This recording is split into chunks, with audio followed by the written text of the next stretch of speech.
I always play this 3-star formation. This was my go-to opening for all the games as a black player, and I loved it so much. Now, why play this one? We simply play here. That's what I did as a child as well. When I was a little kid, I did exactly that. Okay, 3-3. Watch how I handle the 3-3. Choose the side you want to block. Okay, if I want to make territory this way, I'm going to block on this side. He pushes, hane. He hane, we extend. He's going to push one more, we extend. Push one more, we extend one more. He hane is there, we block. Connect. Okay, he didn't connect. This move, a little bit questionable. Now we have a weakness. See the cutting point here? We simply play tiger's mouse. And right now, ladies and gentlemen, this is joseki complete.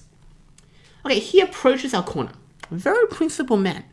Right, he knows his group is settled. And now we can play 9, basic joseki. 8. So right now you don't need to get into anything fancy. Just play the basics and feel territory. Feel how territory feels like. And feel how liberties, territory, and try to calculate 2 to 3 moves if you're 9, thinking about tactics 8, or attacking. 7, This move 6, is like invade, 5, but we can simply 4. approach on the other side. Very, very simple. Very simple go. So he's playing the simple joseki as well. We go up. Whenever they kick, you have to strengthen your stones. You have to put your head up, strengthen your stone. 2 stones, 1, 2, 3. We extend by 3 spaces. So when you have 2 stones, solid wall, you extend 3 spaces. Another very good move. And now, where is the biggest place on the board? Yeah, this 9, side is open. So 8, let's take this side. 7. Very simple. We play here, we approach the corner. He kick, we go up. And look at this stone. Perfectly placed for 3 space extension. This move wants to enter our territory. Now we simply block it. Very simple stuff. All of you watching should be able to play an opening like this. Like anyone watching should know how to play opening like this. What is this move trying to do? He's trying to go in our territory. You think I'll let you go into my territory and steal my territory? No. I block. He crawls up, extend. Remember the last video I told you about them hitting your head, hit the head of 2 stones, then pushing your head down while you walk? You cannot let white push your head over here. Okay, same as this. We cannot let white hane this head of the 3 stones. So 9. We must extend.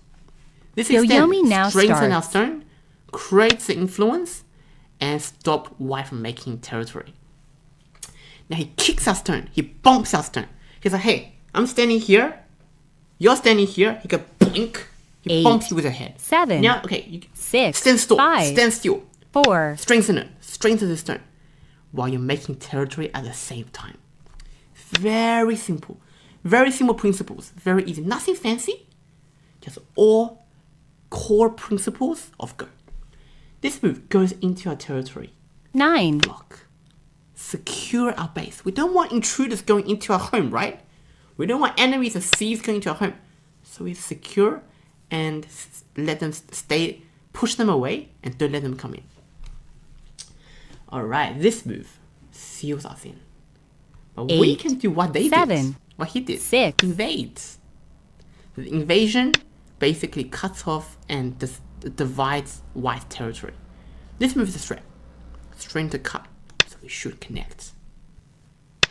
Alright, so instead of going from the top, he went from the bottom. And here I'll tell you a very cool technique to handle an attachment. 9, So an attachment, 8. you can hane on one side and sacrifice this stone.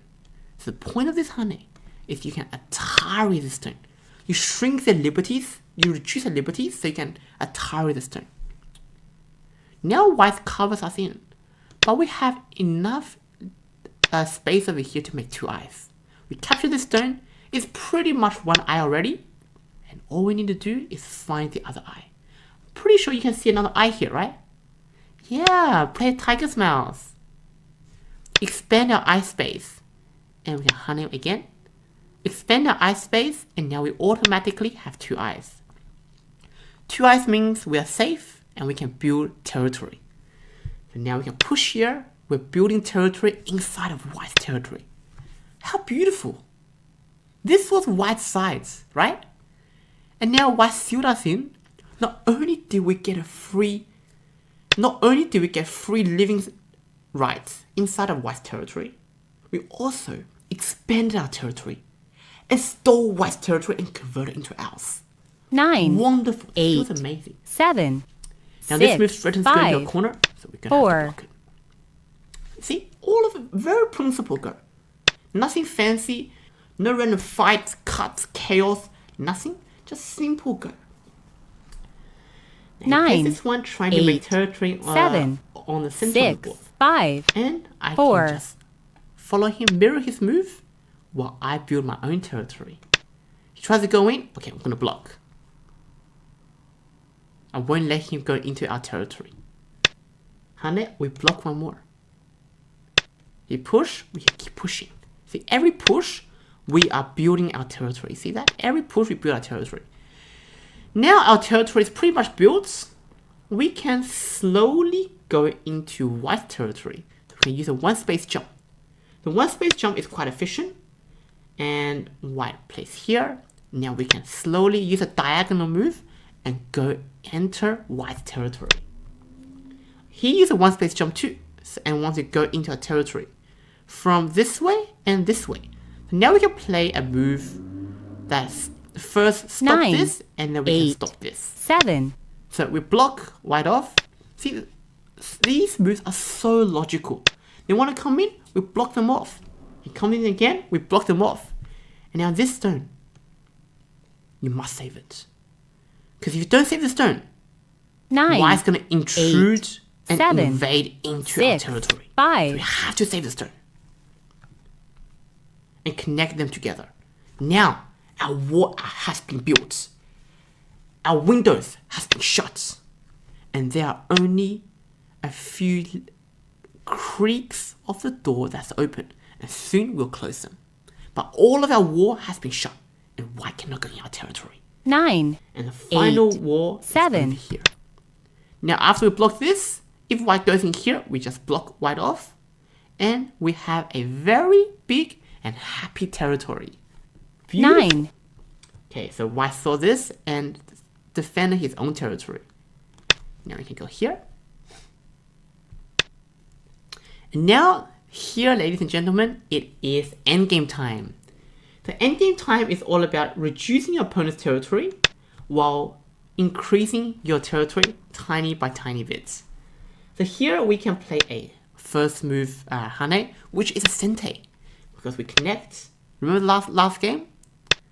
Yeah, they have to block here. So all the shapes, once you know the shapes and get used to them, it's gonna come to you as autopilot.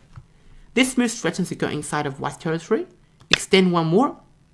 Now we threaten to cut white off. Connect, very good. Now we threaten again to attire the stone and create weakness. Very good. See, white, this guy, you deserve to be 15Q.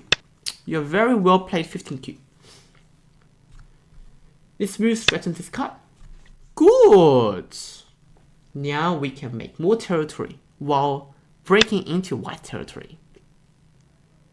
So we can play here, and now we can use this technique one more time. The first line, Hane and connect. We use this technique one more time, reduce white's territory while increasing our territory little by little. Now we can use this again. We threaten to go inside the territory here. Let's see what white do. Oh, white ignores. So when white ignores, you can use a follow-up technique, which is the one space jump. So this one space jump, white cannot cut us off because we connect on the first line. Very simple stuff. See, it's all about two moves. You only need to calculate two moves at this stage. 15Q, just two moves, and you can win and beat 99% of 15Qs on the internet. 8, 7, So play this 6, one, and 5, we can seal this 4, territory and make 3. it ours. So we close the door here, and this territory become our territory. White connects here. Let's see where other places have not been sealed. So yeah, here has not been sealed. See, white can 9, go in that territory 8, here. 7, Just jump over here and seal all of our territory. Block. Okay, we extend. Very simple. The super principle go. Oh, look at where is our weakness. We have one little weakness. Yeah, these 2 stones. White can cut us off. So now let's save it. And this game, I believe we have a lot more territory than white. So this part is pretty much settled. There, we can't really make much territory here. 9, But 8, here, we can 7, expand our territory 6. on the second line. We can expand the corner territory on the second line. Let's see what white does. He blocks. Okay, now you see there's a cutting point. We can threaten this. So we can go here. This move connects this group to this group while threatening this. So this is a very efficient way of playing. Now white can... Now this door is not fully closed. White can go in. So we simply block. Here, okay, good. Can we block? No, because white will end up Atari our stones and we'll be in trouble.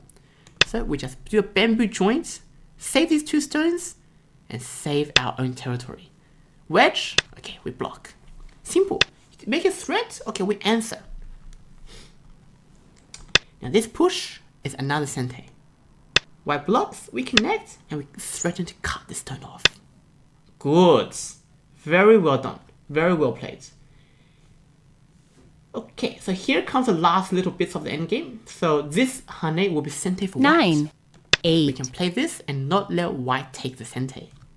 White's going to connect here. Yep. And we can probably go something like this. Threaten to enter white's territory.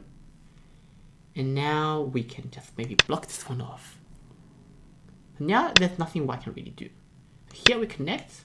Okay, here we have to be a little bit careful. So there is one cutting point here.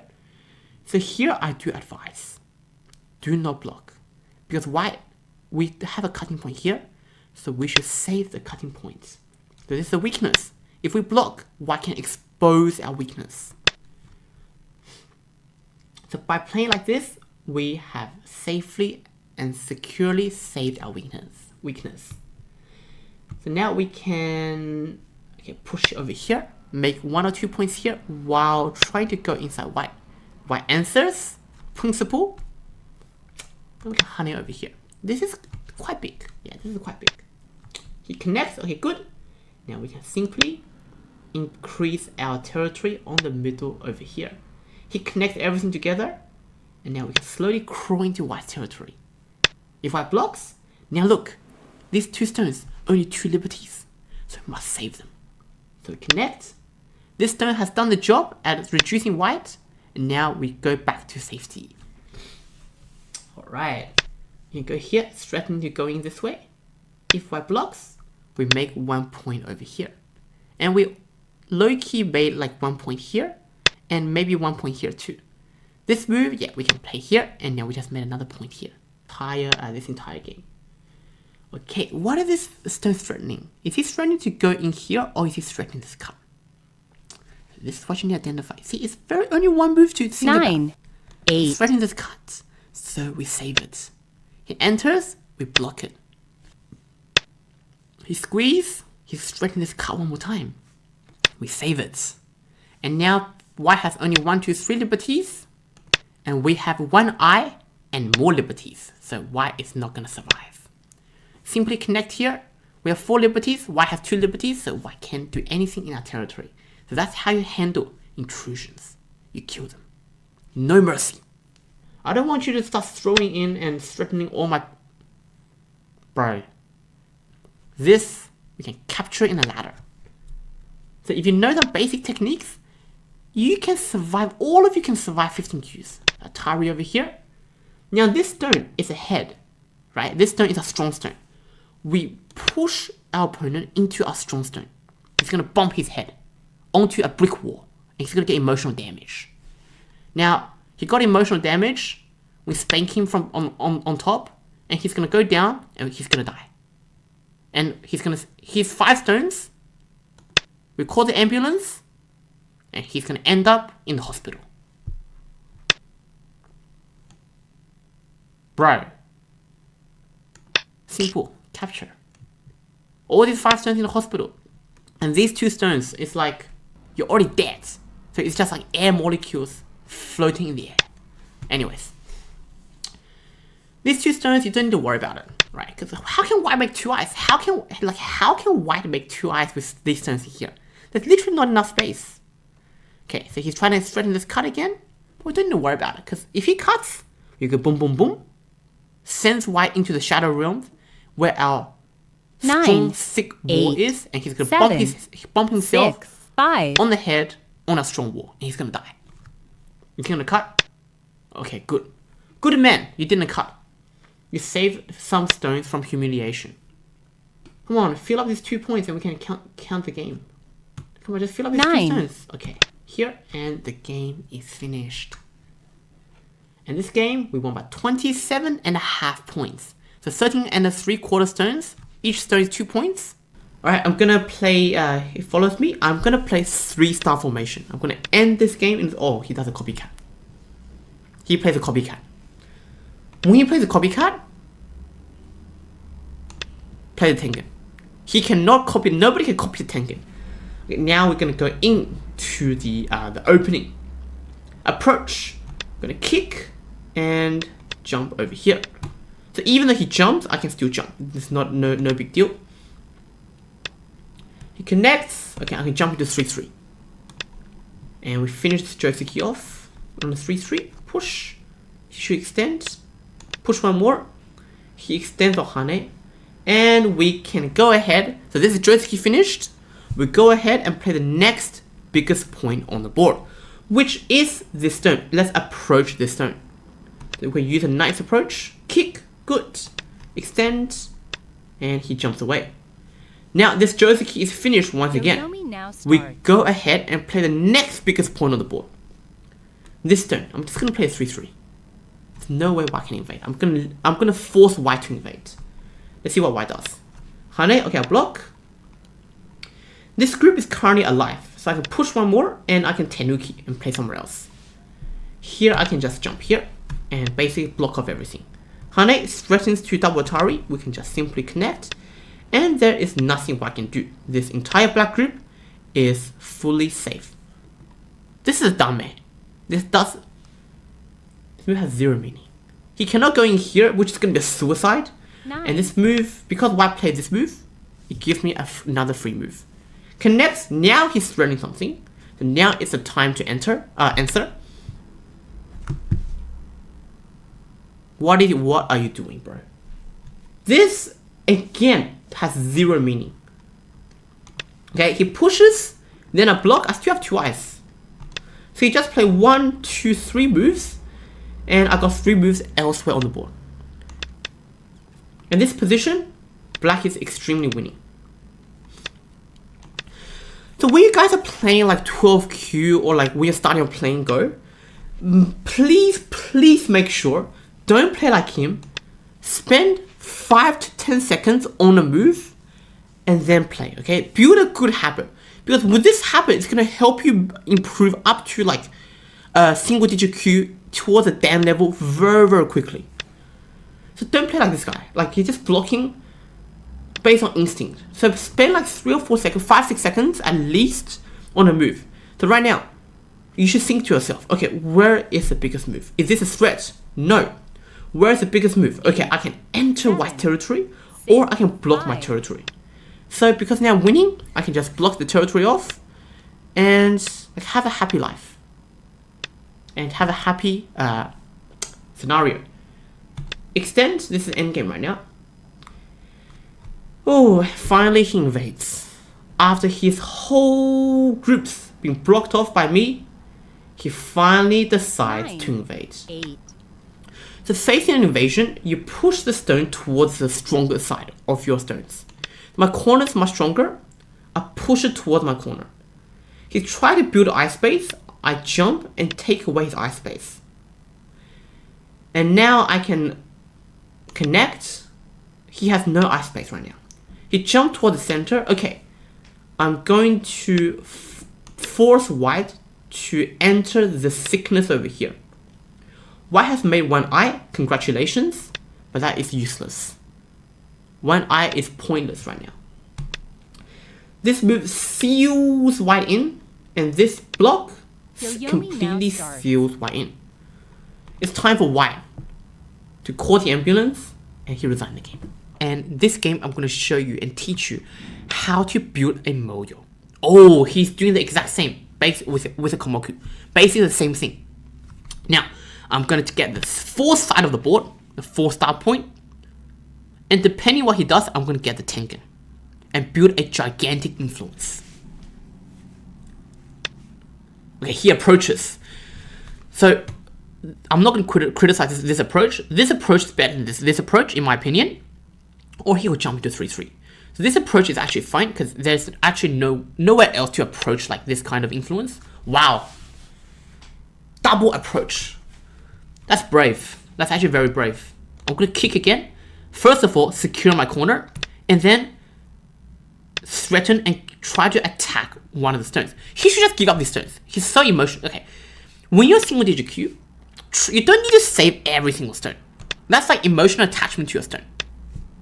Because by doing so, look at that. I don't need to even kill White. And I've built a very thick influence towards the center. Now I can go ahead and attack these 2 White stones. And when you're attacking, just remember you can always use basic shape. Large Knight's move stops White's direction. Oh, this attachment is quite strong. This attachment is quite a good move. This is quite a Tetsuji. It basically refutes and stops me from sealing him in, and he has a direction to jump out, run away. Extend, trying to cut. I'm going to connect, and now he can actually run away. He should maybe, oh, very good. Amazing, 1 space jump, very good. Trying to secure a base over here, and trying to settle. Good. Hane, good. Atari, he should Atari, descend, and do a 1 space jump, and fully settle down here. Very good. Atari also works. But, wow. Wow, is he going to do 1 space jump? Yoyomi now starts. Or he's going to Hane first. And do a 1 space jump. Wow. Oh my god, wow. Wow, wow, wow, wow, wow. Oh my god. This is probably the best 8Q I've played so far. Okay. Here I can kill White like this, but then White is going to Hane and get all the sickness here. So I'm going to capture this 1 White stone. Is he going to descend? Hane. Good. Wow. Atari. Oh my god. And then connect. Descend. Wow. He's fully lived in my base. Round of applause for this 8Q. Amazing job. Now, I have to catch up. And I have to put my work in and catch up. Wow. Nice move, securing the space. Okay, I jump away. This is the principle. Whenever he descend or do a 1 space jump, I'll jump away. Wow. Head of 3 stones. He has a direction. But here, let me tell you the secret of why I didn't extend over here. Because this space is already limited. If White Hane is here, I'm gonna ignore. 3, and 2, I'm going to 1. utilize this giant sickness I built. This wall, my stone over here, and I'm gonna turn all of that into my territory. Boom! Tengen. Left, up, right, down. This is what I am trying to control. This, typical AQ mistake. 9. This is an overplay. He attaches onto my sickness. And you know what happens when you bump your head into sick things? You get bullied. You get attacked. And that's exactly what's gonna happen to this AQ. This move threatens to enter my territory here. I'm simply gonna block it off. How will you escape my sickness? I got news for you. You can't. I'm blocking your escape path. I'm cutting off your air. You have nowhere to escape. You want my 3 stones? Okay, go for it. Cut this off. I've captured your stones here. You want to push? I'm gonna block. So here is where he should sacrifice these stones. These stones are already dead. You can see there's no escape path. He diagonal move, I block. He push, I block. He push, I block. All you need to do at 8Q single digit Q is to calculate 4 to 5 moves ahead, which 9. At single digit Q, this is a prerequisite and everybody can do. Now, he cuts, but the difference now is these 3 stones, liberties has been shortened. Whereas before, if he didn't exchange this, he would have 1 more liberty and he's going to feel a lot more free. He's going to feel a lot more freedom. Now, he captured these 3 stones and I'm going to continue developing my territory. 8. Jump. Build the giant moyo. Push, jump. I don't need a block. I don't care about 2 to 3 points over here because in a moyo game, you are caring and your main focus is in the center of the board. He peeps, trying to threaten this, I simply connect. The focus is building this giant fat stomach. That's why you need thickness. Right? That's why you need thickness left and right. So you can convert the thickness into juicy territory. Good. Another, wow. This AQ actually played very good direction of play. Wow. He jumps over here, threatening to enter my territory 8. and reduce my thick, big center. He pushes, I'm going to block. Actually, this move is no use, but I'm blocking for the sake of single digit Q.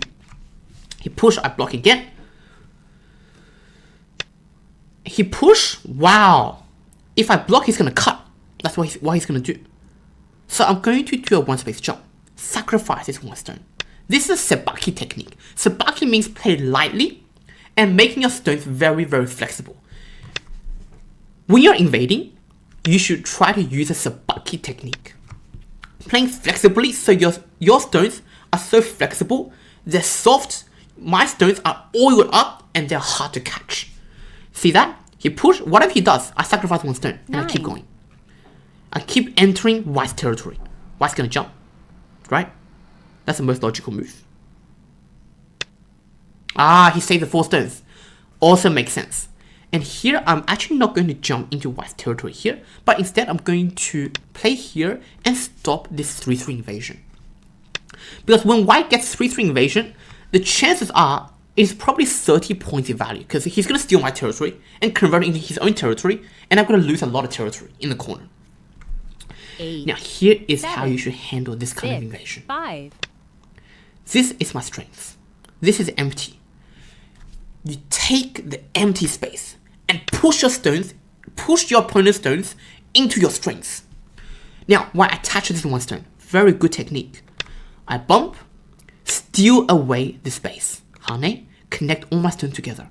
Now, white has no base. And white is forced to go towards the center, which he's going to end up having no room. The reason I play all this sequence is because I calculated that this stone is going to be weak, this part is connected, and I can connect over here, so there is no trouble. So all it takes is 3 to 4 move calculation to play these kind of moves. He attaches, good. I'm not going to let this stone connect to here, because it's like in prison. If this stone is in prison, these groups are in prison. If 2 gangs in a prison connect together, this whole prison is going to get exploded. So if I let his 2 groups connect together, there's going to be a giant chaos. So 9. I cannot let that happen. 8. Now he cuts, 7. trying to create 6. weakness and try to create complication. Very good. I strengthen my weakness. Atari, I have to connect. And now this group is completely separated from this group. He harnesses over here, try to escape this 1 stone. This AQ is playing so brilliantly. He is extracting every single value he possibly can from his dead stones. But the only issue is his technique and timing is a bit off, which makes him a single digit Q. So if you can play like this AQ, all you gotta do is work on your timing of the moves, and knowing when to play a move that is faster and more urgent than other moves. That's how you get to 1 dan. That's how you get to dan level player. Like 8Q to 1 dan. Like this 8Q, I'm talking specifically this 8Q to 1 dan, is actually not a big difference. 8. Okay, he goes here, I simply push. He extend, I push one more. He extend and I low-key ladder these groups and drive it into the edge of the board where he ends up in the hospital. He goes down and then I'm going to save this Atari and now I have only 2 liberties. Black stone has no weakness, this is 3 liberties. This has 5 liberties, all my stones are very strong. 7, This stone is 6, weak, this stone is weak, 5, so there's no issues. 4, And 3, there 2, is nothing 1. that my opponent can do. Okay, he's trying to keep on creating weakness, but I'm simply gonna ladder this into my stone here and he's gonna die. Although he died, yes he did die, but he died with honor. He died. You gotta know this. Him losing this game versus my other 2 games or 3 games before is complete different story. He died with honor and he lost with honor because he made me struggle. He played this part perfectly. He handled this part half decent, but played this head of 3 stones, which is very good. 9. And he almost made me struggle. He's a single digit Q, he's an 8Q, almost making me struggle. Well done. This move is a bit too slow. He should 9. play it here and take the territory first. So he played here now, but already he's made my stone strong. He's made my stone strong, and that's when the timing is a little bit off, and that's why he lost a few points in this scenario. This jump is also another sabaki technique, making my stones light and flexible. Hane. Hane. You see, this game, automatically my brain is playing into tapping into higher level play and a higher level go. It's because this 8Q has really, really made me proud. Hane over here. So this is like endgame technique. He Ataris, this is a mistake. His plan was if I connect, he Ataris here and play this with a double snapback. But I know his plan. He should obviously block here first. He should block the weaker side, save his weakness, and then go into the trick. So this turn I can simply give up. He captured, so what? I can let him capture this stone as well. It doesn't really matter. But then the problem is his corner is completely destroyed. Capture, okay? I keep building and destroying this corner. Keep capture, good. I keep going into your corner. Atari. Now this part of the territory is going to get destroyed.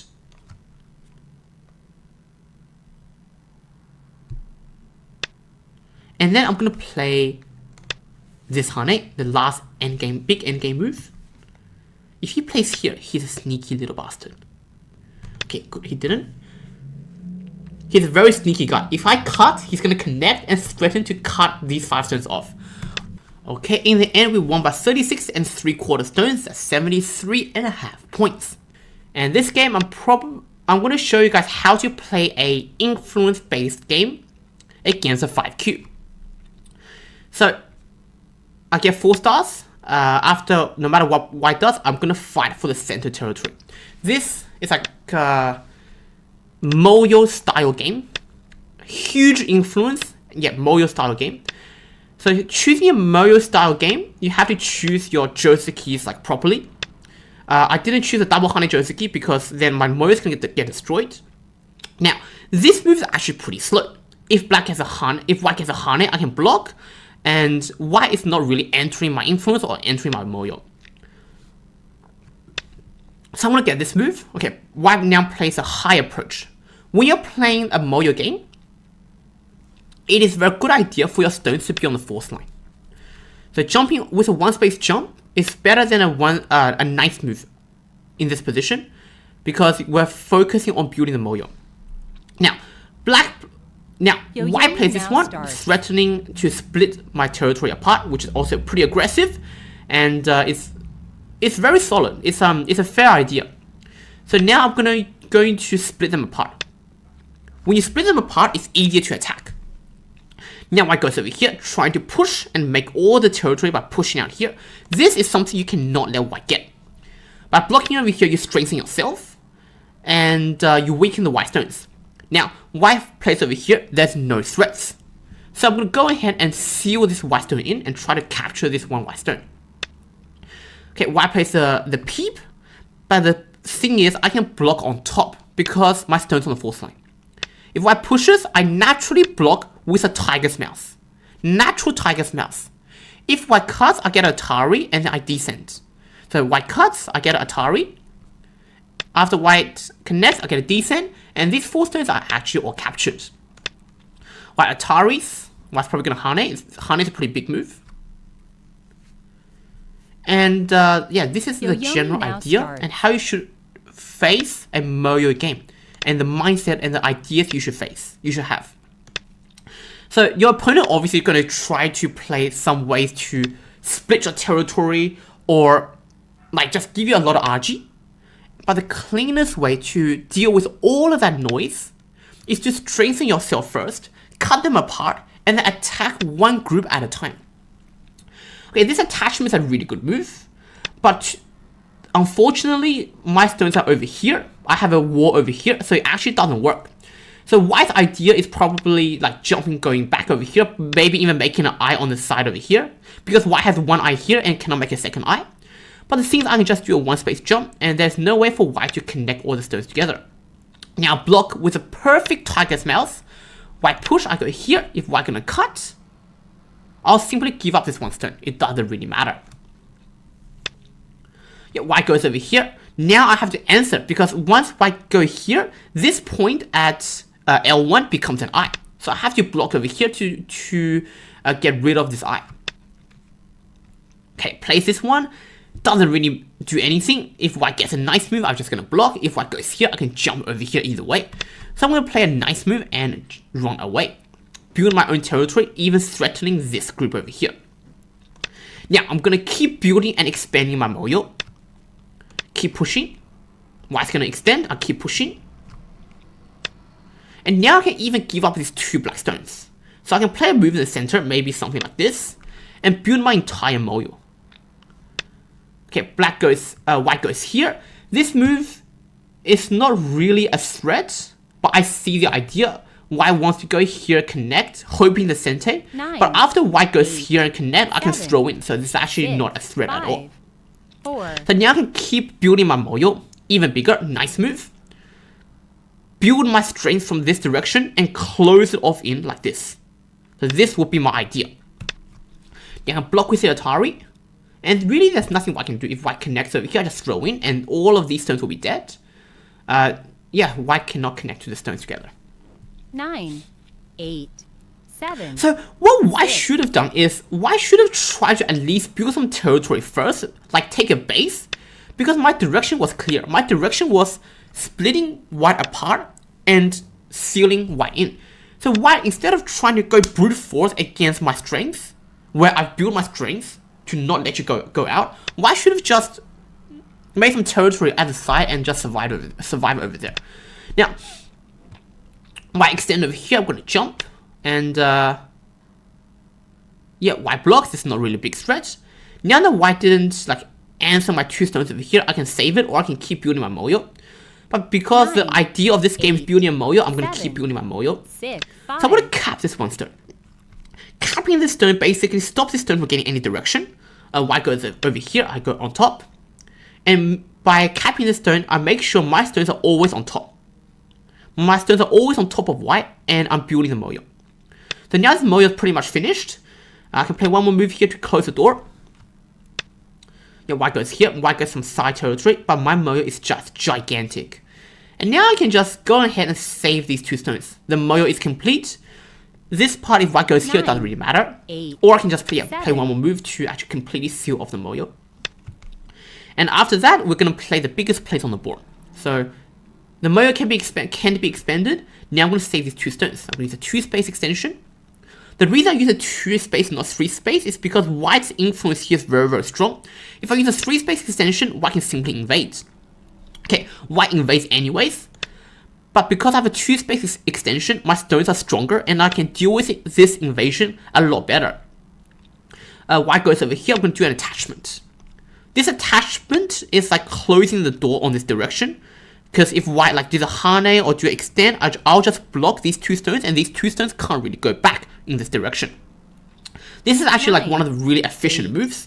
White goes back here to save this group. Now I can hane, attack this 1 white stone in the corner. I can push down, or I can just connect. Both are fine. Connect threatens to go here. This is very logical. And I can do a 1 space jump. Everything is connected.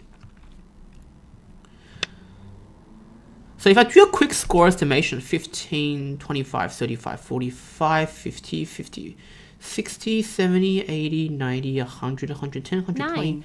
I have about 125 points. 6. So I have about 120 to 125 points on the board for black. White has about, okay, so this is 21, 30, like call it 40 if that's all connected. 50 something here, 60, okay, 70 points. Yeah, white has 70 points, I have about 120 points. So I'm winning about 50 something points on the board. Yeah, really, really accurate. Yeah, white has 70 something points, I have 120 something points, actually even more, 132. Yeah, winning about 50 points on the board. Now it's time for the endgame. So a moyo focused endgame, you don't really get much like second line or third line endgame. But that's when you have to create those endgames. You want to stop your opponent from building more territory on the side, because your opponent is taking territory on the side of the board, and you're taking territory on the center of the board. So the endgame will be more about your opponent trying to break into your moyo or reduce your moyo. And for me, my goal will be trying to reduce white's ability to make territory on the side of the board. Now, okay, this move is a sente for me. This move is also sente. I could even jump to 3-3, but that'll be too cruel. I'm not that cruel. I'll go here. If I jump to 3-3, I can try to live, but that's gonna crush his hope for the game, and I don't want to do that. Here, this move is pretty big. This move actually gets the 2 points here and another point over here. This move, gote, not really sente. Now, this stone can get captured anytime, so this move is pretty big. This move is also really big. I'm going to choose to go here because I'm just going to split like white's territory apart, white's 2 groups apart. White goes here, now I can just connect. White might go back, but I've already gained something from splitting white in half and splitting white apart. Now I can go back over here, save this 1 stone. Actually, this will be a bit more accurate. This will probably save like half a point or 1 point. Okay, but it's really, really similar. This move is okay, pretty good, but it's actually not sente because I just capture all of that in the ladder. If I push cut, I can capture all in the ladder. 8. I go here, hane, connect. This is a pretty big endgame. This is sente for white. Okay, now this is sente. Because right now, white took away 1 liberty for these 2 black stones. Now I can push and cut. If I Atari over here, I can push here, Atari these 2 black stones, 9, and then capture 8, my stones out here. 7, So now I have to answer 6, to this move. So I'm going to 5, answer with like a move like 4. this, empty triangle. This one actually probably one of the more efficient moves because I can block here and make 1 point here. Okay, this move doesn't really mean much, doesn't do much. I can hane, connect. This is actually not sente because this is 1 eye, this is definitely another eye in the corner. I can go here.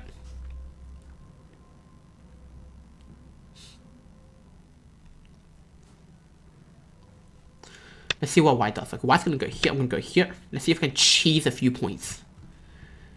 White should just Atari and go here because these 2 are much bigger sentes. But if white answers over here, I'm gonna play over here and I got some points for free. Okay, now this is a mistake. This is an endgame mistake because I can Atari. White gets my 2 stones against 1 stone and all these 5 stones are almost dead. So, okay, even though white gets to live, okay, now this is dead. Yeah, now this is dead. So white should just make an eye over here. And these 2 stones are way too small. Yeah, these 2 stones are only like 4 to, like, if I capture this 1 stone, these 2 stones being captured is only 7 points. Like the 7 points over here, like what did white just lose? White lost like 25 points here and all the territory down here. So white lost like 30 something points. So I should be winning by like 80 points right now on the board. Okay, I'm winning by 100 points. But if white gets this part of the territory, I'm winning by 90 points. So white goes here, then it's obvious, I just connect. White goes down, I just hane. Okay, Okay, now I can push. Oh, I should have just jumped. Jump is probably better. It's more accurate. And this is actually time for white to resign the game. It's time for white to press and find the resign button. Okay, white's trying to do some crazy things in my territory. Try to get a last bit of hope. It's probably some ego left in him. And probably some insecurity in the way that I just brutally captured this whole group. But here's the thing about Go. Go never lies. Whatever happens in Go, you see it clearly on the board. Okay, white's going here, there's literally no meaning. Like, all these moves have not been calculated in his head, and it's just played like pretty randomly. Okay, now I can just Hane, extend, descent going down. If I block, I get the Hane, and yeah, this is really game over. It's probably 110 points on the board right now. 3-star formation, this game is more focused on building a moyo. Building a giant center, influence, and territory. So I'm going to show you guys, even at 2Q, almost at Dan level players, playing a moyo game and converting your sickness into territory and building a gigantic influence, it is not scary at all.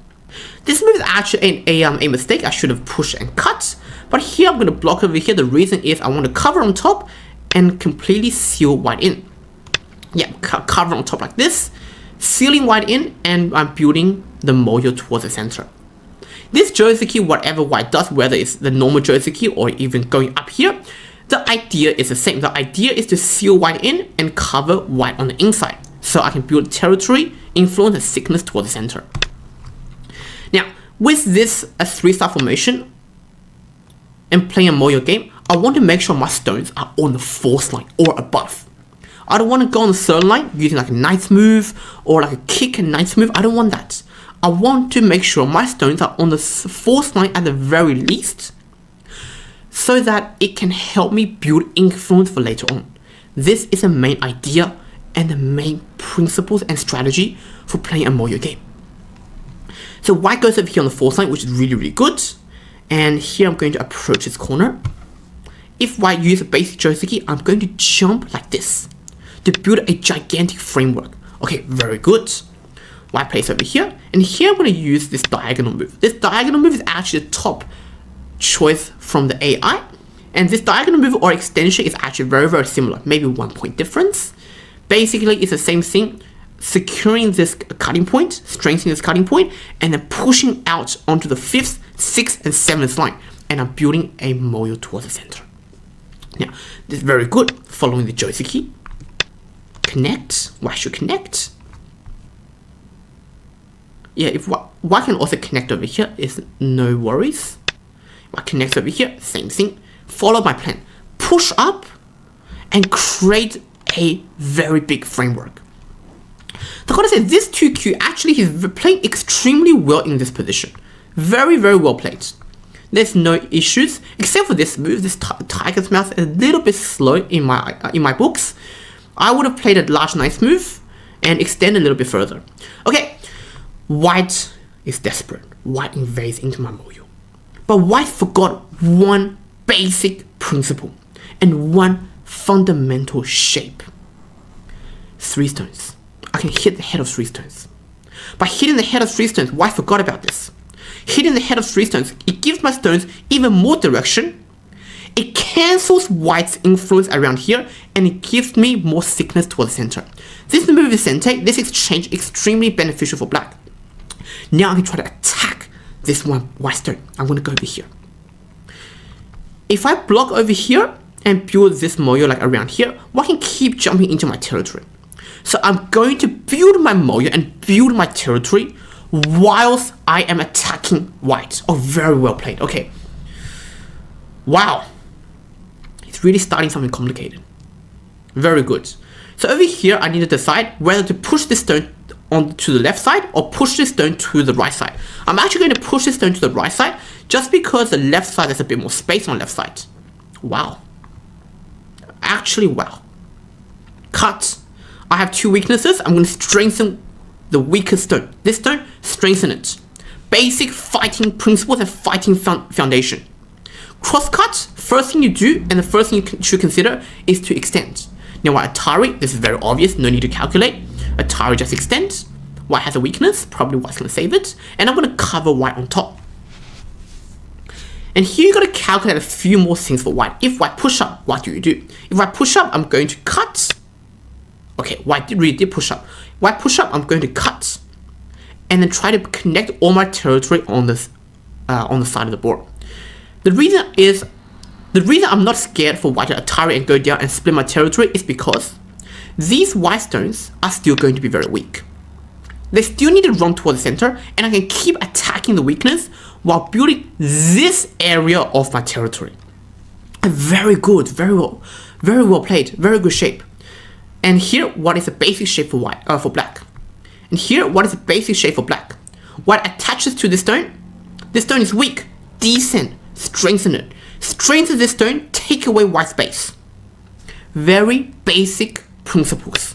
If I don't play this move, white gets this tiger's mouth. White is pretty much alive. Okay, white harness over here. Now look at this position. White has a cutting point. Can we cut? The answer is absolutely yes. Black stones over here are extremely strong. Black stones over here are also extremely strong. Now with two strengths, I don't need to worry about life and death. So I can go ahead and cut. Now with this one cut, both of these white stones are weak. And with a simple extension, these four white stones are completely captured. Now white does an Atari, I have to connect. And white's probably going to play this move. This looks like the right shape. Okay, this is also pretty good. I have to say, this invasion from white actually invaded really, really well. White sacrificed these stones to eliminate my influence and my potential to make territory in the center of the board. Here I'm going to extend, strengthen my stones, and give my stones a direction toward the center, and seal white in on the inside. If I cut over here now, my two stones would have been very weak, and white can use a hane and double hane, and that's going to be a bit uncomfortable. Okay, white plays over here, again, very well played, very, very good shape. Here I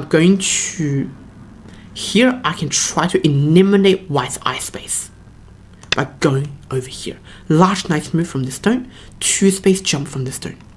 This stone enters into white's territory and white's eye space, and pretty much gets rid of white's eye space.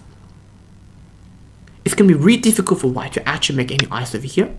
Okay, attach pretty good, but here, calculate. This is the beginning of a local fight. Can you extend and keep breaking white's eye space? The answer is yes. White cannot play here because black can push, white goes here, black can cut with a double Atari. So I'm going to go in with an extension, completely decimate and annihilate the eye shape and the stones. This move, I've completely decimated and destroyed the eye space and even destroyed white's shape. Now, with all of these stones, my stones are crawled into white's territory. And with a double Atari and capture, white's eye space is really destroyed. Although white can get these two moves out here, but it's okay. If white plays here, I'm going to squeeze out the eye on the outside. This is fighting. This is core fighting. And this is how you should capture when you have strength. When you have strength, you can go hard. You can go and attack very brutally to get rid of their eye space, seal their stones in, and don't let your opponent make any eyes or make any territory. Oh, very good. White's actually playing really, really well in this position. This extension out here gives these stones a direction. But here I'm going to first seal white in from this side. If white keeps jumping out, I'm going to seal white in again. This move, oh, this is actually a really good move. This move actually makes an eye over here, and here, this shape, white actually made this group alive. This group is pretty much alive. This is a sensei. This is one eye, and if white gets the Atari, this is another eye. So I'm going to use a nice move over here, trying to pressure against this eye. Oh wow, actually white cuts. Really, really well played. I'm going to extend. White's probably going to extend. I'm going to jump out. Now it looks like the tables have turned. It looks like White is getting the upper hand of the fight, and White is counter-attacking me. This move, okay, weakening the stone, basic foundation, retreat, strengthen my stones, and still I'm threatening this eye over here. You see, this move over here, it is a sente. If I get this move, I can then cut White. So this is exactly what I'm going to do. I'm going to go here. If White cuts this stone, doesn't matter, and I'm going to cut off the entire White's tail. And this move also gets rid of this eye over here. Now this is a fake eye. And this move, threatening the cutting point, but here I'm going to think outside the box and play outside the box. I'm going to use a one space jump. White's trying to threaten the weakness and go out. But here, this is a counter attack. It counters this move. This jump, if White cuts, I can extend and connect all my stones together. Now White is fully sealed in. Okay, really, really well played. White is manufacturing and threatening all of my weaknesses, this cutting point. But here, capturing this dragon is much more important and much bigger in value. So I'm going to connect all of my stones together and strengthen everything. White cuts, no worries. This is the cutting point. I'm going to connect it and save and connect all my stones together. White will get these 4 stones and attack these 4 stones. But here, the entire dragon in the center has been captured. And in this position, Black is really, really ahead in territory. This center dragon, if we just use this center dragon, just to use simple multiplication, 1, 2, 3, 4, 5, 6, 7, 8, 1, 2, 3, 4, 5, 6, 7. Up to here, that's already like 56 points, plus about 10 over here. Yeah, like 65 points, and 75, 85. This group has over 90 points, and there's no way White has 90 points on the board. So this game is pretty much over. Even if I sacrifice these 4 stones over here, maybe I lose about 20 points. But getting this entire dragon in the center, and now the entire center territory is mine, is much, much better. But I have to say, my opponent actually handled this game actually pretty well. Here, White could have actually played better in the center and probably made this group alive. So yeah, after this game, I'm going to review what White can do in the center and actually make the group alive. I do have to say this cut was probably a little bit too much, because White should have just gone out in this direction and saved the stones together. White should have just gone out in this direction. Okay, White is going to cut me off with the next move, I'm pretty sure. Play here, okay, not bad. Hane, I mean wedge. Wedge and connect, and even if White cuts, look at the liberties, count the liberties. There's no way White has enough liberties to capture the Black group. And I even got good news for you guys. And I've got better news. The better news is there's still RG in these 4 stones. I can use a Hane. This stone is currently not safe. I can capture it. And after I capture this one White stone, this group is not dead. This group is still a co-fight. White's gonna Atari. If I connect in this position, if you connect, then you are dead. If I connect, I'm dead. So here, again, basic foundation, life and death. Making a ko. And having a ko in this position is very beneficial for Black, because it means I get to have 2 moves elsewhere on the board. If White answers to my move, I'm going to capture the ko and try to live. If White wants to capture my group over here, I get 2 moves elsewhere on the board. This is how you get a free moving go. If you find the RG, you make a ko. You basically turn a dead group into half alive, and by using a ko, you basically get a free move on the elsewhere on the board. Alright, this game, yeah, it's pretty much over in this position.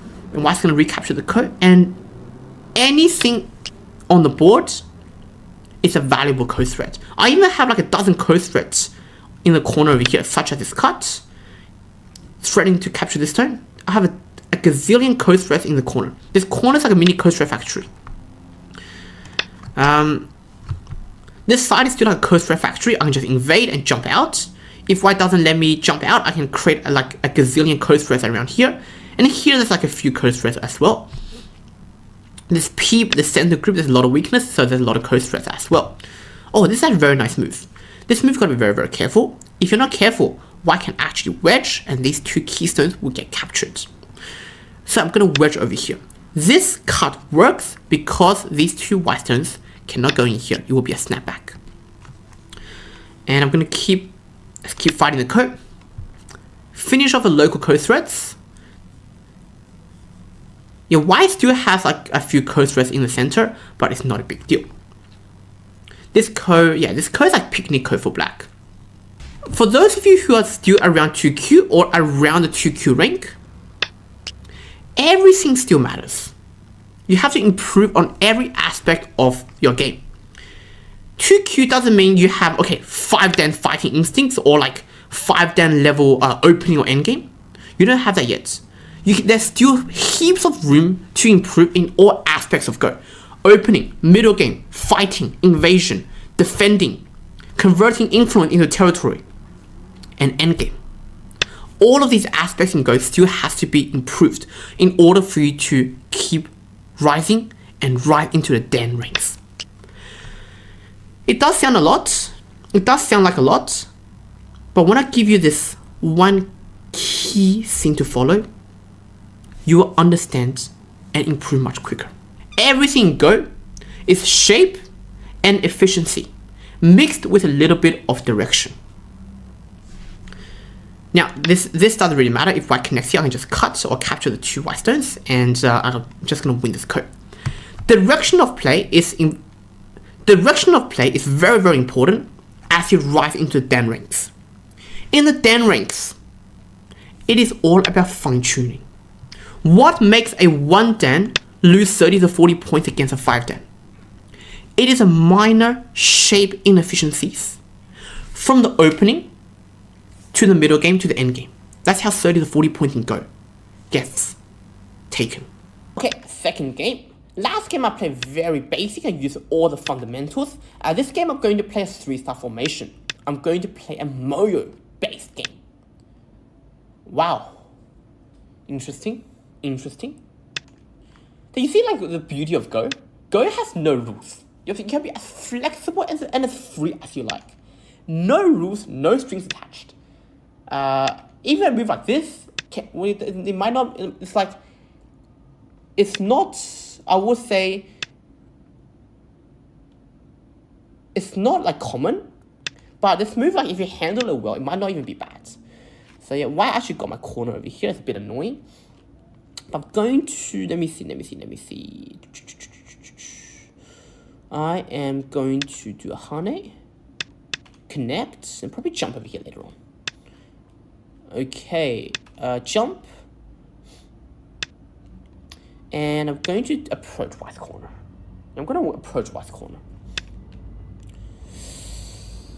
Oh, interesting. That's very interesting. So why attach here straight away? I think the point is if I Hane over here, I can go here and completely reduce my influence up here. So following the plan, I'm going to play a moyo based game. I'm going to make sure my stones are thick and I can convert thickness into territory. This cut definitely is not good. It cannot be good, this cut. Because I can just even give up the corner and completely seal white in from above. And I take Sente. So although yeah, this stone can run away, like extend and push and jump out, but it doesn't really matter because I got Sente and white actually doesn't have any territory. So I'm going to play a full space extension on the side. Okay, as I predicted. This is like, it is a moyo based game, but white has done a pretty good job at reducing my moyo.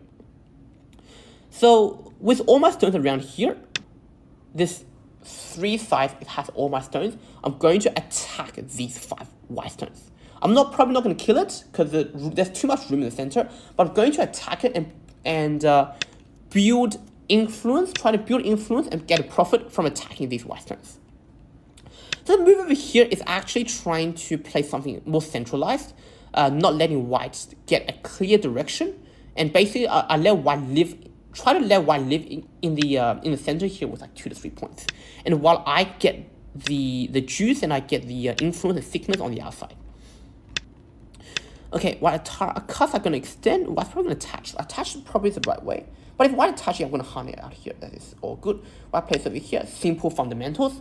Trying to escape, I block white off. White jumping over here is threatening 2 things. It's threatening to jump here and jump over here. But I'm going to, let's see if this works. I think I can use a diagonal move. This diagonal move actually helps both sides. If white goes over here, white cannot hunt it because I can cut. This cut, I Atari the keystone.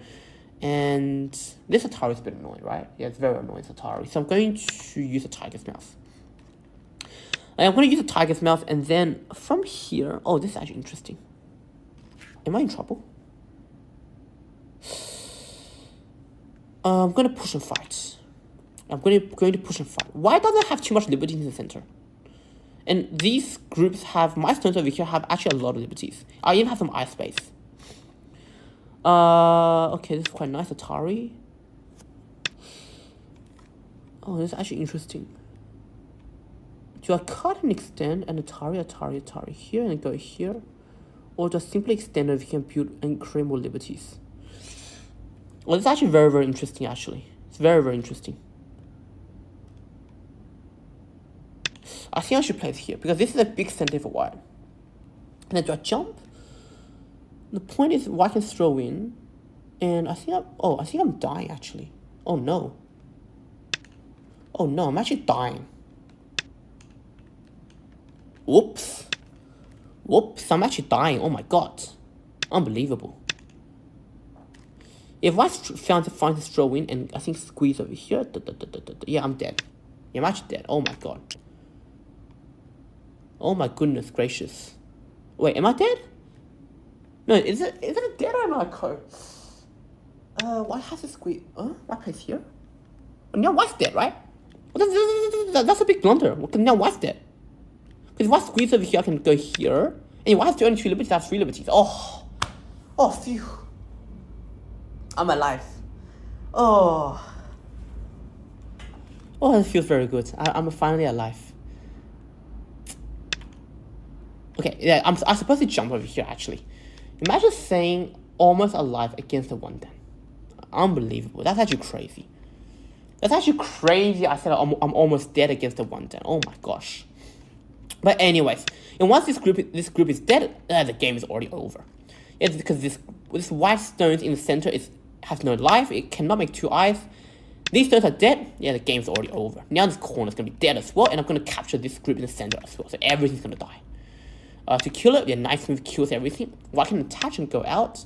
Or if white cuts, white's just dead even faster. Simply Atari Tiger's Mouth. And depending on what white does, if white connects one more, I'm going to kill this entire center group. Yeah, okay, white connects one more. As I said, I'm just going to capture and completely kill these white stones over here. Okay, Kosumi, diagonal move. Diagonal move. Yeah, white. Half the board is dead for white. What a beauty. Beautiful. Absolutely beautiful. If I can probably cut like this. Double honey, you sure? Cut the keystone and then connect. Yeah, white's gonna connect and I'm gonna connect. Yeah, white connect, I connect, and then yeah, everything's dead. Every white black stone is safe, it's all connected, and all white stones are dead. Yeah, so now it's actually GG. This is actually game over. So I think the mistake came from white playing this wedge over here. This wedge actually reduced white's liberties. What is this trying to do? What is this guy trying to do? It seems very dodgy. Okay, yeah, this wedge over here actually reduced one of white's liberties. If white didn't play this move, white can actually capture my my stones over here.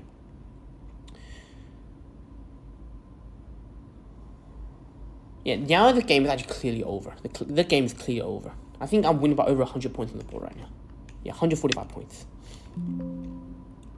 Atari connect, very easy. I don't want to let white live a single group. I'm gonna kill it. If white goes over here, I can just Yeah, go here. Very simple, basic life and death. 4-point life and death in the corner. Straightforward. Very simple, very basic. Yeah, the squid doesn't do anything. I'll just Atari over here. And everything, all of white stones are there. Yeah, white can't really do anything in this position. Yeah, white can Atari over here, doesn't mean much. I'm just going to capture. White Atari, I connect. White connects here, I capture the one white stone. Very, very simple. Okay. Yeah, it's time for white to resign this game, actually. Yes, game's actually already over. Come on, bro. You can't find the resign button? Blood can't find the resign button. Attach. Let's try to start another fight. Push card. Okay, nothing I can do. There's actually nothing I can do. Yeah, unless white attaches like this, but I'm gonna honey on the outside, bend on the outside, and extend like this. Atari.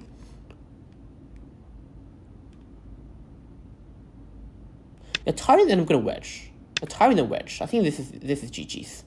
Yeah, why can play like this, and I can play Tiger's Mouth, make an eye, and it's going to be an eye with no eye capture race. There's no capture race here. If I place here, I'll have to connect, because then otherwise this stone will die. Very simple, very basic fundamentals, very basics. If I go over here, I've got to be very careful. There might be some shortage of liberty stuff. Okay, for the sake of safety, I'm going to capture this one white stone. Yeah, capture the one white stone. Yeah, there's nothing I can do. Complete and utterly destroyed. Decimated and obliterated. Now, this is what I call blood on the go board. Dead, dead, dead, dead. How many stones is that? Over 40 stones are dead on the go board. This is what I call bloods. Or casualties of war. Real casualties of war. Here I can even attach. Look at that. Look at that Tetsuji. Attach and cut because white has shortage of liberties. If I go here, okay, this is just game over. This is very, very fundamental basics. Yeah, this is very fundamental, very basic fundamentals. The 4 stones are dead and nothing I can do in this position. Okay, let's quickly review this game. This game is actually very interesting. The game is actually a very, very interesting game. So from here, maybe I can handle this part better. Maybe I should just go like this or do a large knight's move. Maybe that was better. Yeah, this one's probably okay. This hunt is a little bit questionable. This hunt is a bit questionable. I think I should just like play something like this. Then it's all good. That's what I mean by like even a move like this, it might not end up being bad. Like I didn't handle it well, so it didn't end up being too bad. This card was too much. Why should I just simply play like this and like convert it into the normal 3/3 joseki? It's something like this. White gets sente. I don't have any territory. White has a corner. White can reinforce a corner like this.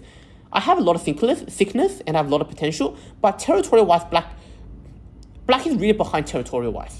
Yeah, or even if I want to play, white can actually maybe honey over here. I'm not really sure. Black cuts and go Atari. Yeah, here I can even start a coat, but I thought, yeah, white has too many coat threats on the outside, and even if I win this coat, it wouldn't be good if white gets 2 moves elsewhere on the board. So I just simply just descend it, white goes here, and I go here. This is pretty good time to run away these stones, but here white should just simply push one more, strengthen it further, and then jump out like this.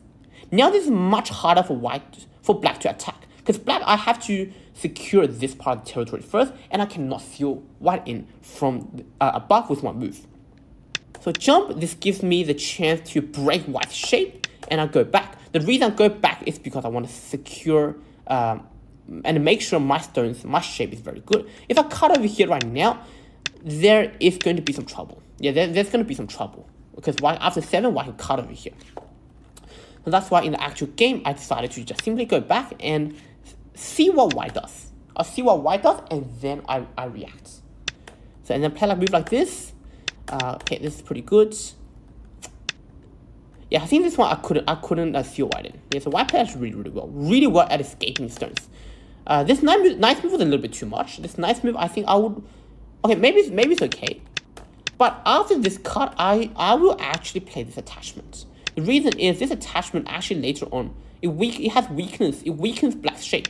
If black connects, then white can play something like this and create like a fight. Yeah, this fight can be really beneficial for white. It's going to be really hard for black to fight, actually. So this move gave me a lot of strength, and I think I definitely made a mistake here. I should just simply jump. defend my territory, let white go out, and keep chasing white.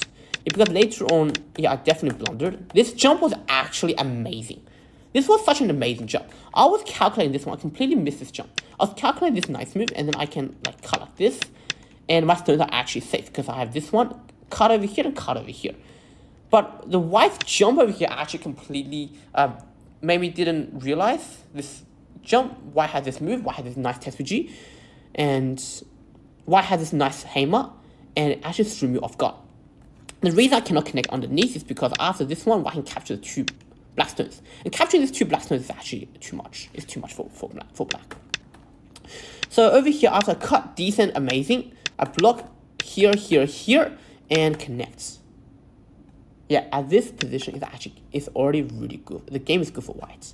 So in this position, if white simply threw in and go over here and did something like this, white just completely captures the black stones.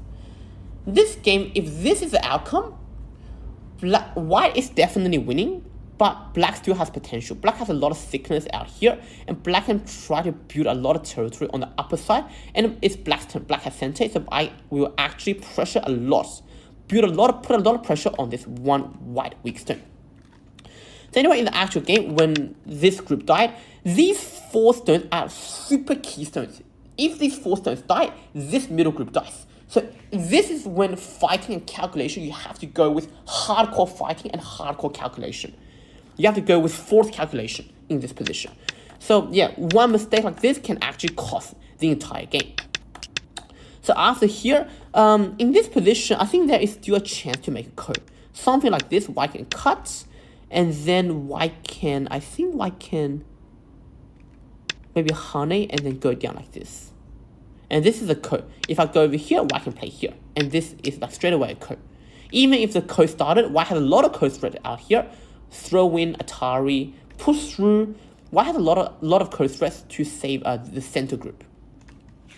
But anyways, in the actual game, white didn't find it, and when this group died, yeah, the game was already over. Once again, my childhood favorite, and the opening that started my Go addiction. 3-star formation. Here we're going to play the AI joseki, and I'm going to try and build a very big framework toward the center of the board. I'm not going to have much side territory, and this game will be a battle of influence and moyo. So my opponent plays a Chinese opening, kind of mirroring the energy between against my 3-star formation. And over here I'm going to extend on the sides and play a move towards the center, the tengen.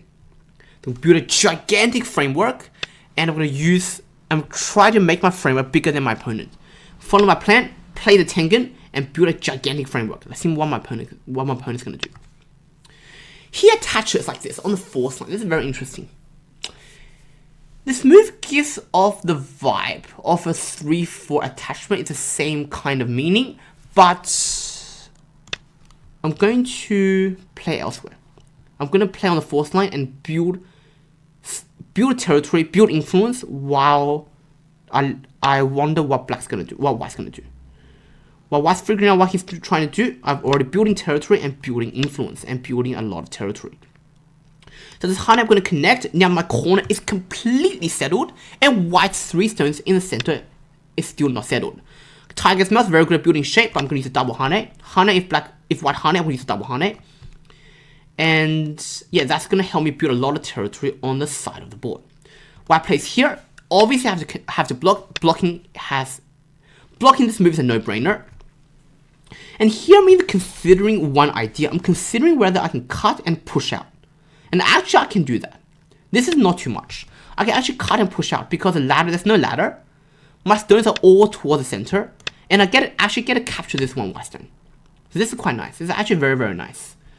So, should I extend or should I just capture? Maybe I extend. Extending the shape looks better. And after here, now I capture. Yes, I get to capture the very good shape. And later on, the second line hane because it becomes a very, very juicy sente for me later on. Okay, white does one space jump towards the center, and here I can tenuki. I'm going to follow what white did to my 4-4. I'm going to do it to his 3-4. Haha. You do it to my 4-4, I do it to your 3-4. Give a taste of your medicine. Yeah. Okay. White's playing on the third line, I'm playing on the fourth line. I'm still building influence and building moyo. Therefore, my stones, I'm going to position them onto the fourth line. And over here, I'm going to cap this one white stone. The reason is I already have a stone in the center on Tengen. So capping over here actually builds some sickness and builds some influence and restricts this stone's movement towards the center. White jumps in, trying to reduce my moyo in the center, but I'm going to attach on the side. White didn't build territory on the sides and went into my moyo, so I'm going to give up my moyo and attack White's potential and White's influence on the side of the board. The white extension over here is very good. I'm going to... Oh, White's actually threatening to cut me apart. So over here, I'm actually... Okay, that's actually quite a little bit difficult right now. Now it's a little bit difficult. Okay, maybe I'll keep push up. I'll keep pushing up. The reason is if I can simply cover White in, I can still have a good chance of building some territory out here. Alright, but now White cuts me. This is very annoying. This is really triggering me. And I'm going to cut him back.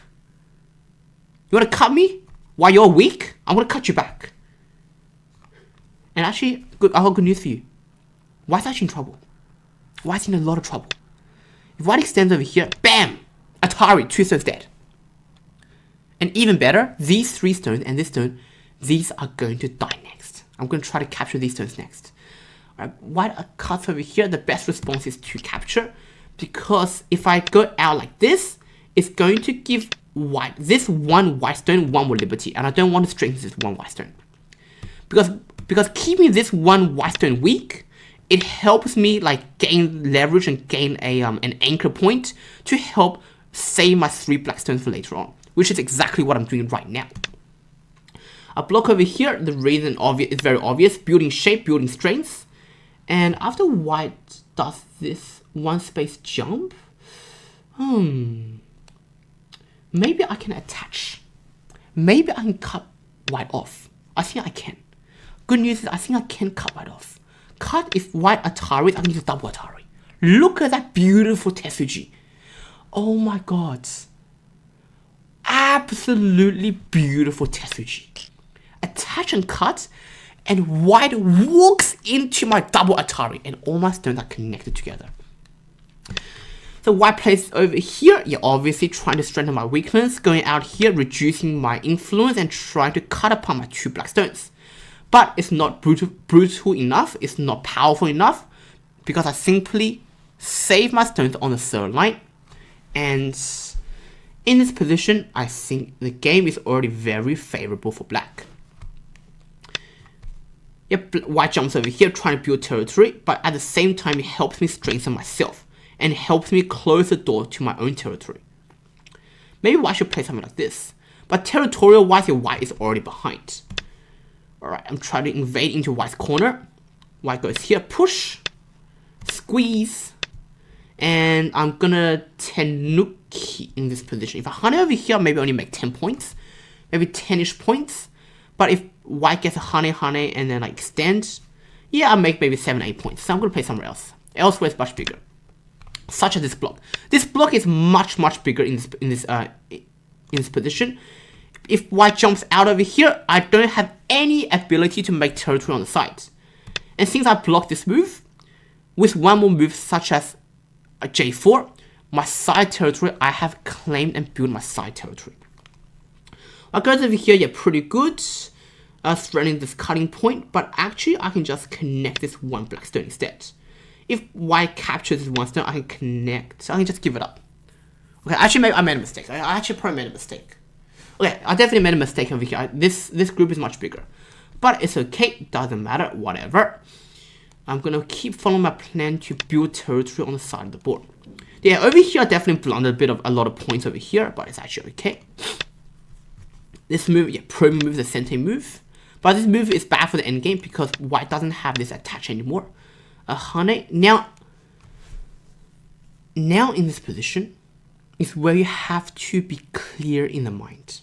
You have to think about, instead of just, okay, answering like this with a Hane, you gotta think about what White's trying to do. You gotta analyze the position right now. So in this position, does black have any weakness? The answer is no. If I play over here, I'm only making a tiny bit of points. But what is white trying to do? White trying to play all over the place and tries to build a lot of territory and a lot of influence towards the center of the board, trying to build a moyo. So I cannot let white take the moyo very easily. So if you just follow your opponent's move like a little puppy, then it's way too easy for your opponent to either 1, make territory, and 2, take the lead of the game. So these two moves, I'm actually reducing white's influence towards the center. And after this, I'm going to Hane. Now I answer to this move because I've already reduced white's influence from the side. Here I'm going to cut and then capture the 2 white stones. So see, I didn't like play over here because if white gets this connection, then the center influence becomes way too big. White Ataris over here, white's threatening to jump down like this. But if white jumps down here, is this a threat? The answer is no, because both sides I am safe. So I'm going to ignore this Atari and play my next endgame. This is a center exchange. And here I'm going to turn this way. This move actually is quite decently big because it actually threatens to enter like this part of white's territory. And this Hane, as we said way earlier, 100 moves earlier from the opening, is a sentei move. It's threatened as a cutting point. Now, this block is a gigantic, humongous mistake. Now I cut and connect. What can white do? White captures Atari, and then I attach over here. White is dead. So one careless block, and all of these white stones are captured, and they are dead. Alright, jump over here. Threatening to use a diagonal move to save the 1 black stone. Okay, push with a bamboo joint. Now all my stones are safe.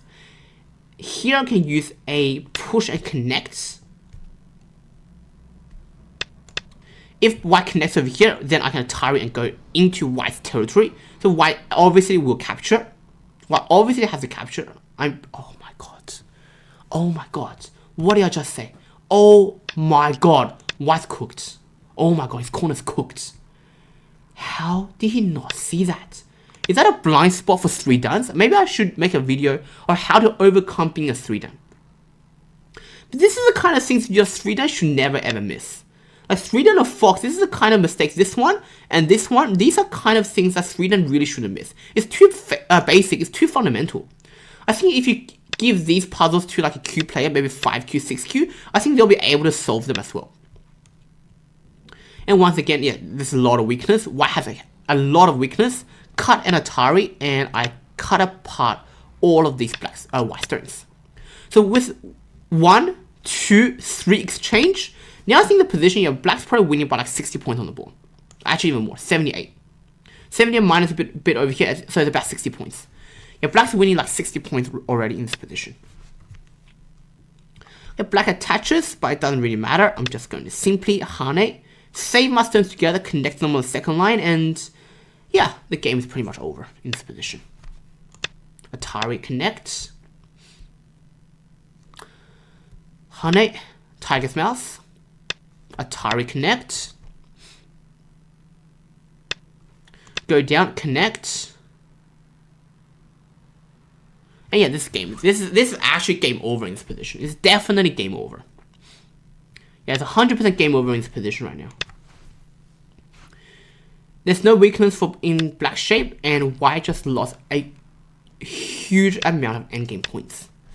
So alright, I'm going to finish off this game, and I'll see you in the next game.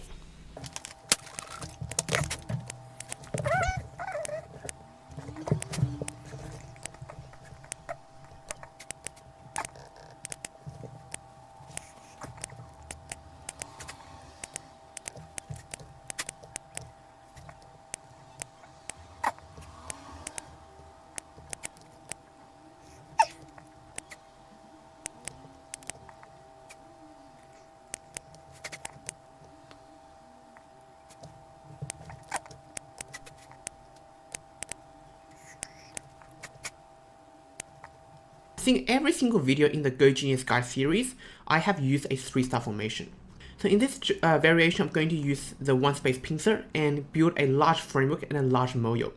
So white plays this one, and this one is actually a little bit deceptive. If I block over here, white can push up. So the best way to respond over here is to block white and seal white in. White push out, block, white does a hane, a double hane. Oh, okay, that's aggressive. So white cuts over here and probably want to extend. But this is probably not the best result for white, because after black blocks over here, after I get this block, this push and I capturing this one stone becomes the sente. So this block actually is very big for this position. I can even hane over here and it becomes a very big sente, because if I hane over here, white can block, I can push and cut, and there might be some trouble over here. So I'm going to use the same pincer joseki against this nice approach. White jumps out, and I'm going to use a one space extension, one space jump. So the 3-star formation, you got to understand like what you are trying to do and your plan for building this setup, for the opening setup. So the opening for the 3-star formation is all about moyo and building a thickness.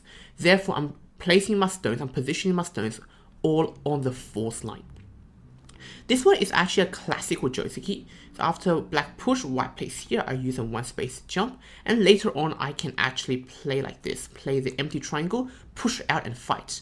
So in this position, I think even right now, okay, I'm going to extend one more, but if white plays around here, I'm going to use this empty triangle and go out and fight. So, okay, white didn't answer, instead white jumps into the corner immediately. In this position, I'm actually going to play like this. I won't let white go back so easily. Only reason is because I want to save this empty triangle for later on. So later on, if I get this empty triangle, or even I can wedge over here, I can capture these 2 white stones, and it can be quite big. It can be quite a big, nice result. Yeah, this PB is actually a little bit annoying. So this connection, I have to play this connection. Because if I block over here, white's going to push out, and I'm going to block over here. And I'm pretty sure in this position, I get to take sente. So white descends, and because white did not play around here, I'm going to eliminate white's moyo. So I choose this approach because I want to get rid of white's moyo toward the center and eliminate like white's influence. So after I get a connect over here, this move is actually quite nice. I think this move is very nice. It doesn't let white go out, and I can also threaten white's life and death later on. So white has to answer, and I'm not even sure, is this a sente? This might even be a sente. Okay, but I'll leave it for later. This descent is a definite sente, because I can have this 2-3 points. Okay, white answers, and here I can tenuki, so I can play elsewhere. In this position, I've got a very large moyo framework on the side.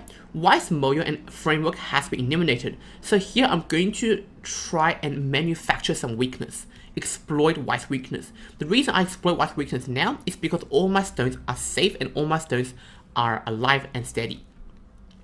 So white connects over here, and actually in this position, simply using a block over here would capture these 2 white stones. White cannot connect because black can cut, and this block is a sente, and it captures these 2 white stones at the same time. So it is a very efficient move. After black connects, white is going to go over here. White has to answer, and again, once again, black gets to take sente.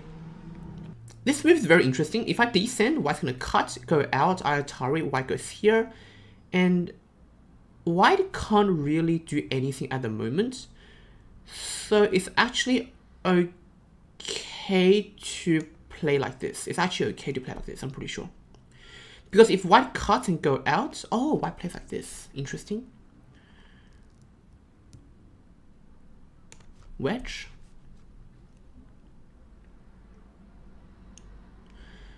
The question is, I see, okay, so white wants to take sente. That's actually very smart of my opponent. So playing this attachment and attaching over here using this clamp, this is actually sente. So that was actually very intelligent, very smart way for my opponent to handle this situation. In this position, if I do a quick score estimation, black is definitely ahead in territory. So this one, these 2 are dead, 10, 20 something points. Interesting. This was a bad exchange. This was definitely not a good exchange. Because later on I can... Oh, I see. White wants to connect these two stones back. Maybe this is okay. Maybe it's not too bad. But I'm going to use an empty triangle just to make white's shape worse. And I can feel good about it. This connect is not very big right now. If white connects over here, it's about 12 points. So I'm going to play elsewhere.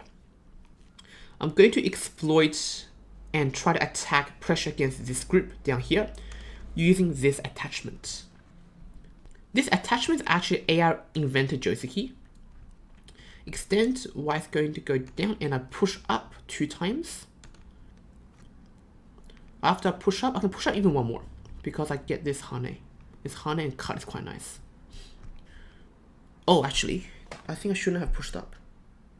Okay, it's okay. It's actually okay. Yeah, I shouldn't have pushed up actually. So pushing up wasn't very good. I should have just jumped here and captured this one white stone instead.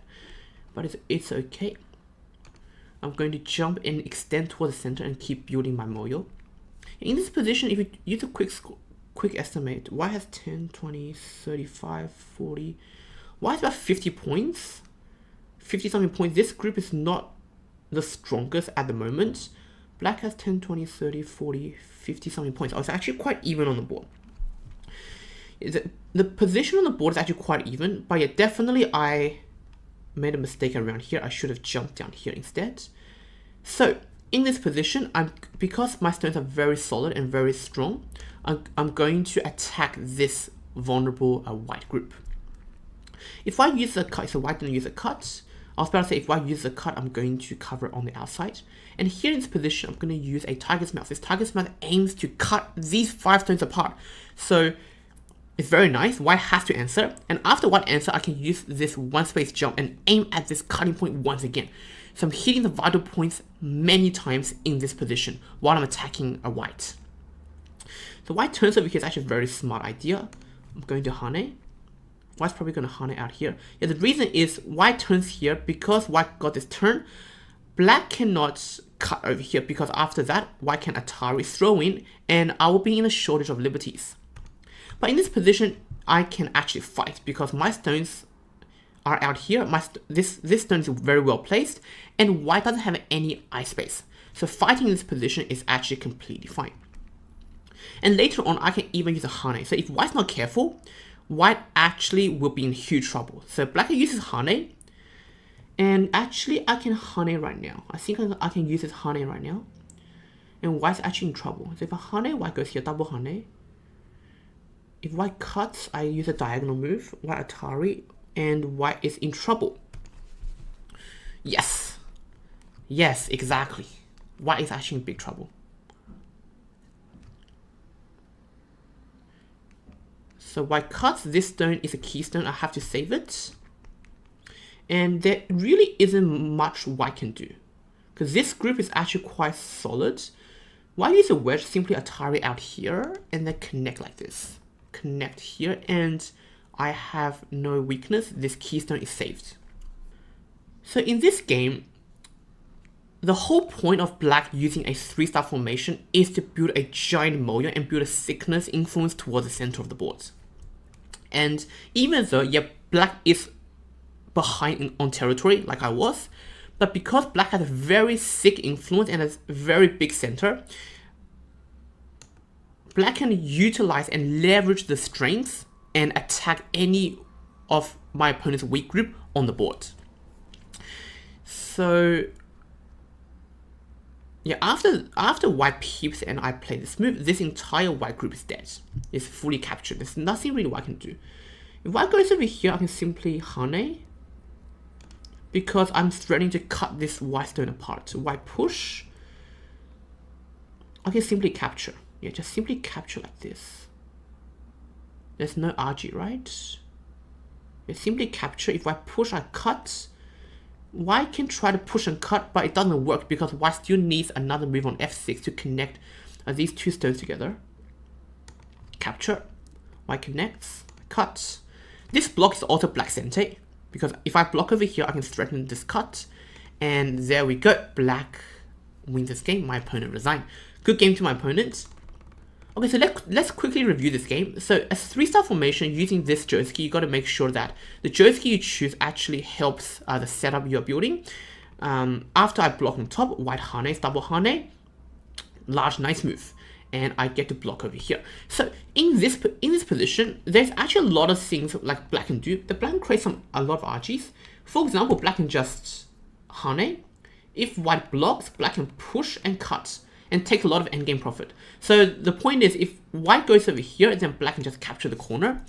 If white, let's say, saves the corner, black can capture these 2 stones in Sanrensei, and white is still not alive.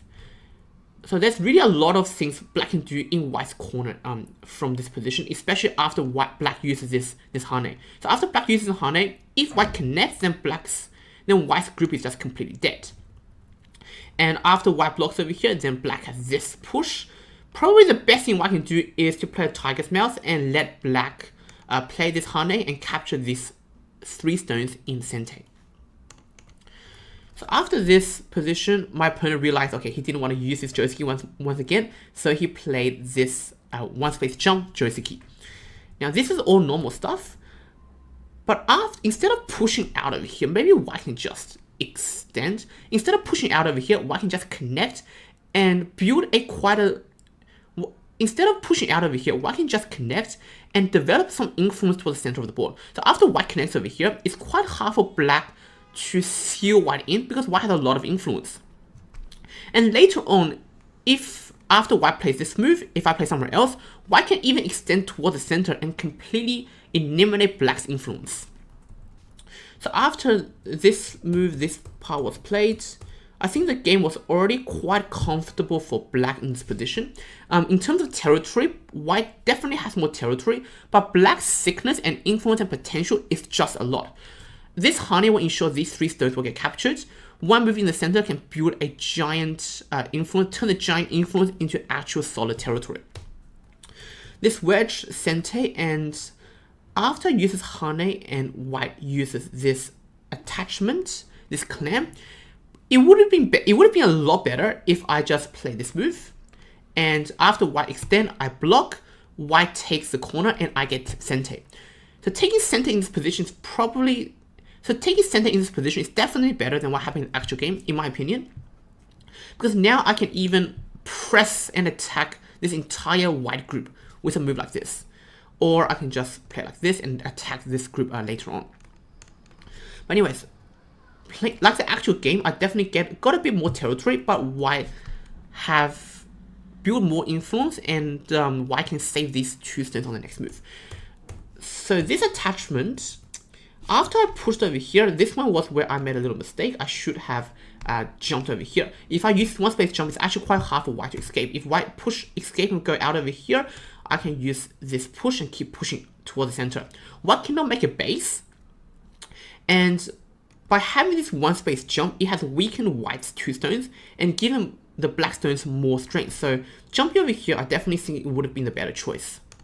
But after that, over here, maybe white can just choose to cut and just make 2 eyes. So white can just cut and make an eye over here and an eye over here. The reason is my 5 black stones are quite weak. White is doing quite well in terms of territory, and we can just get into an endgame. So playing like this, white definitely didn't realize black has this brilliant Tetsuji. Now this is a very strong and very aggressive Tetsuji, a fighting move. White cuts and plays this diagonal move. Now this entire white dragon is under huge danger. Something white could have possibly done in this position is to play this attachment. Now, the reason for this attachment is if black plays like this and uses hane, white can throw in Atari, make black's shape really, really bad, and try to go out and fight. Maybe with number 11 over here or connect over here and start a fight.